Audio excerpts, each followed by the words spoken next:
जैसे छेरी के गल में गलथना जिसमें दूध न मूत, और कितना काम को ना किससे काम का को ना, व्यर्थ में बोझ बन रहा है, गले में उलझ रहा है। तो ऐसा वो पुत्र है जो भक्ति नहीं करता। पुण्यात्माओं, भक्तिहीन प्राणी पे उसके संस्कार के जो पाप कर्म होंगे उनके दुख आवेंगे। और पाप कर्म युक्त प्राणी सत्संग के चर्चा सुनाने से भी नहीं सुनता। जिसके पाप अधिक होते हैं वो परमात्मा के वचनों को सुनना पसंद भी नहीं करता। माता पिता ने उपदेश ले रखा है और वो समझाते हैं कि बेटा जा नाम ले, तू भक्ति कर, हमारे साथ चल सत्संग में, और वो नहीं आता है तो इससे सिद्ध है कि उसके ऊपर उसके पाप कर्मों का जबरदस्त प्रभाव है, इसलिए उसकी रुचि नहीं बन रही। और बच्चे पर आपत्ति आवेंगी क्योंकि उसके भाग में पाप कर्म लिखे हुए हैं। यदि वो भक्ति नहीं करेगा तो वो पाप उसको भोगने पड़ेंगे। यदि सत्साधना करेगा तो परमात्मा उसके पापों को हल्का कर देगा, नष्ट कर देगा, तो फिर माता पिता को दुख नहीं होगा। अब उस भक्तिहीन बच्चे पर उसके कर्म की मार आवेगी और भक्ति पर लगे हुए माता पिता भी उसके दुख में स्वाभाविक चिंतित होंगे, उनकी भक्ति में भी बाधा करेगा। और वो बेटी जो परमात्मा की भक्ति कर रही है उसके भी प्रारब्ध में आने वाले समय में कोई ऐसा कर्म दुख आएगा तो परमात्मा नहीं आने देगा, क्योंकि ये पाप नाशक भगवान है कबीर परमात्मा। कबीर अंगारी असी, कबीर बम्भारी असी। कबीर अंगारी माने पापों का नाश करने वाला, पापों का शत्रु, पाप विनाशक, और बम्भारी माने बंधनों से छुटराने वाला, बंदी छोड़ है। तो वो उस बेटी के उस प्रारब्ध के उस कठिन कर्म को, उस पाप कर्म को नष्ट कर देगा, इसलिए वह बेटी सुखी रहेगी। और बेटी सुखी रहेगी तो माता पिता भी सुखी रहेंगे, उनकी आत्मा भी परमात्मा में दृढ़ रहेगी। यदि बेटी भक्ति पर नहीं लगी है, उसके ऊपर आपत्तियाँ आती हैं तो माता पिता को पता लगता है तो उनकी नींद हराम हो जाती है, भोजन नहीं कर सकते वो उस दिन। तो इसलिए परमात्मा कहते हैं कि राम रटत कन्या भली और साकट भलो न पूत, जैसे छेरी के गल में गलथना जिसमें दूध न मूत। अब जैसे जिस प्राणी के ऊपर पाप कर्मों का अधिक प्रभाव होता है तो उसको परमात्मा की भक्ति अच्छी नहीं लगती। कबीर पिछले पाप से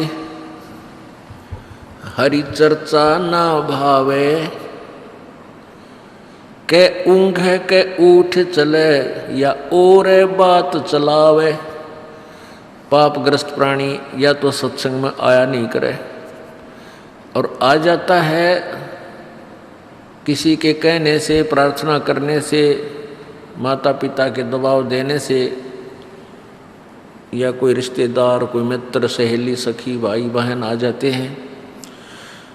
और जिनके ऊपर पाप कर्मों का अधिक प्रेशर है तो सत्संग शुरू होते ही उसको या तो नींद आने लग जाएगी, लटके लेगा जो,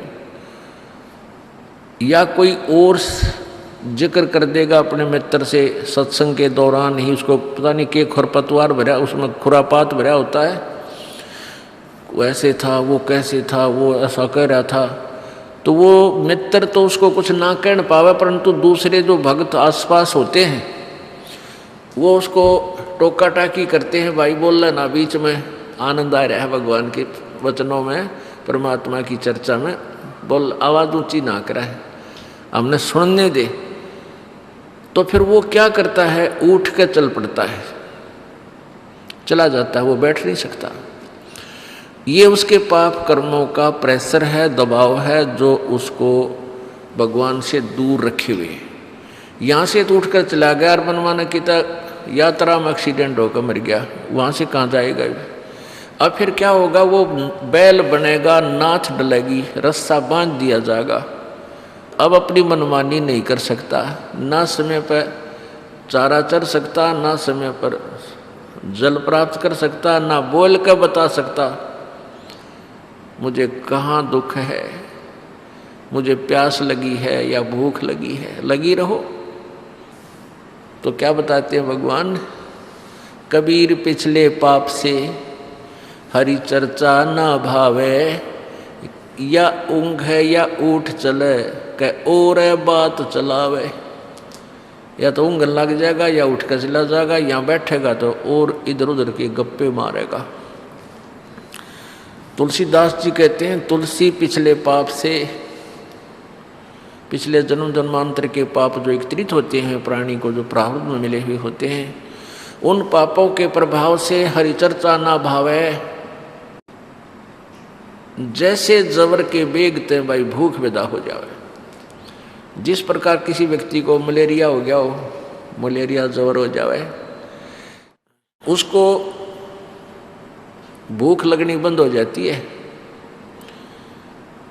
और घर वाले कोशिश भी करते हैं कि ले थोड़ा सा खा ले, सेब खा ले, संतरा खा ले, रोटी खा ले, तो वो खाना खाने की चेष्टा भी करता है, तो उसको वो वस्तु सेब भी कड़वी नजर लगती है, महसूस होती है, वो नहीं खा पाता, छोड़ देता है। अपने आत्माओं न तो सेब कड़वी, ना प्रतिदिन आहार करने वाली वह रोटी कड़वी, ना काजू किस्मत ये मनुखा दाख कड़वी। लेकिन उस बुखार ने, उस जबर ने उस व्यक्ति के शरीर की व्यवस्था को इतना खराब कर दिया, बिगाड़ दिया कि उसको मीठी वस्तु भी कड़वी लग रही है, कौड़ी लग रही है। ऐसे ही जिस व्यक्ति के पाप घने बढ़ जाते हैं, उनको राम नाम की मनुखा दाख भी कड़वी लगती है। अब इसका समाधान क्या है? जिस व्यक्ति को जबर हो गया है तो उसके लिए क्या समाधान है कि उसने कड़वी कुनीन खानी पड़ेगी। वो कुनीन की टेबलेट, गोलियां, बट्टी, वो बहुत कड़वी होती हैं, जुबान पर भी नहीं रखी जाती, और वो कड़वी दवाई खानी ही पड़ेगी जबर मुक्त होने के लिए, रोग मुक्त होने के लिए। वो चाहे इच्छा बने या ना बने, वो फांकी मारनी पड़ेंगी गोलियों की, औषधियों की, और कड़वी दवाई खाने से ही वो स्वस्थ होगा।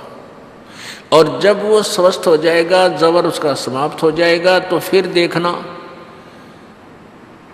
वही रोटियां इतनी स्वादिष्ट लगने लग जाएंगी, समय पर भूख लगेगी, चाहे सब्जी भी ना हो। घर वाले कहेंगे इसलिए सब्जी बना देते हैं, तो वो यूँ कहेगा कि नहीं ऐसे दे दे, मुझे तो भूख लग रही है, और लुखी सूखी नमकीन रोटी जो की त्यों खा जाएगा। और पहले वही रोटियां उसको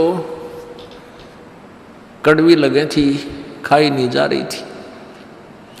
तो पुण्यात्माओं, प्रथम बार जो प्राणी सत्संग में आवेगा, किसी के कहने सुनने थे, तो उसको ये परमात्मा की मनुखा दाख, परमात्मा के वचन अच्छे नहीं लगे। कारण क्या है कि प्रथम तो उसने पिछला जो वो अज्ञान सुन रखा होता है, उस अज्ञान के कारण ये वचन वैसे ही अच्छे नहीं लगते, क्योंकि ये तत्वज्ञान है, वो लोकवेद था।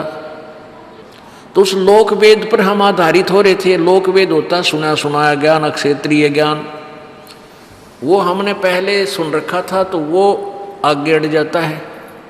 उसका भी समाधान यही है कि जैसे किसी पात्र में खारा पानी डाल रखा हो, या तो उसने सारे नबार गिर दे, फिर ताज़ा बढ़िया ठोक भराए।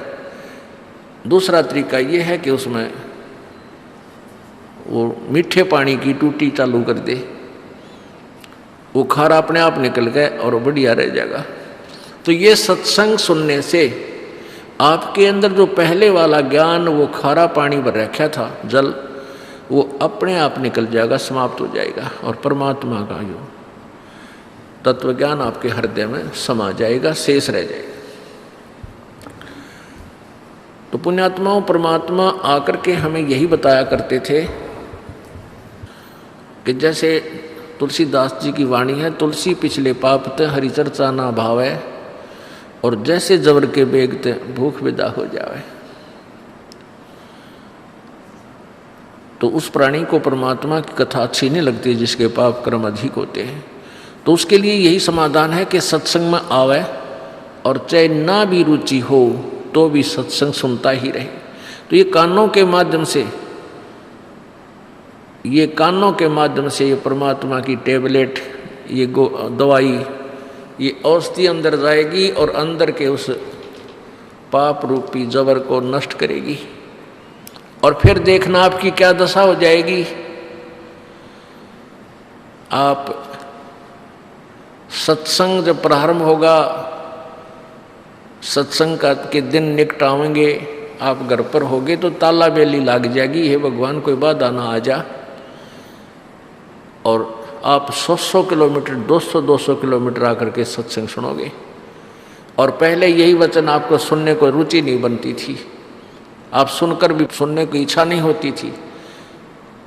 और आसपास भी कहीं सत्संग, जैसे यहाँ बरवाला के अंदर सत्संग हो रहा है और यहाँ के लोग नहीं आ पा रहे क्योंकि उनके जबर हो रहा है, उनको ये ज्ञान मिला नहीं। और आप जी कहाँ से आ जाते हो, 100 किलोमीटर से, 200 500 1000 किलोमीटर से, और परमात्मा की चर्चा सुनते हो, क्योंकि आपके पाप कर्मों का वो बुखार, वो जबर, वो कम हो गया।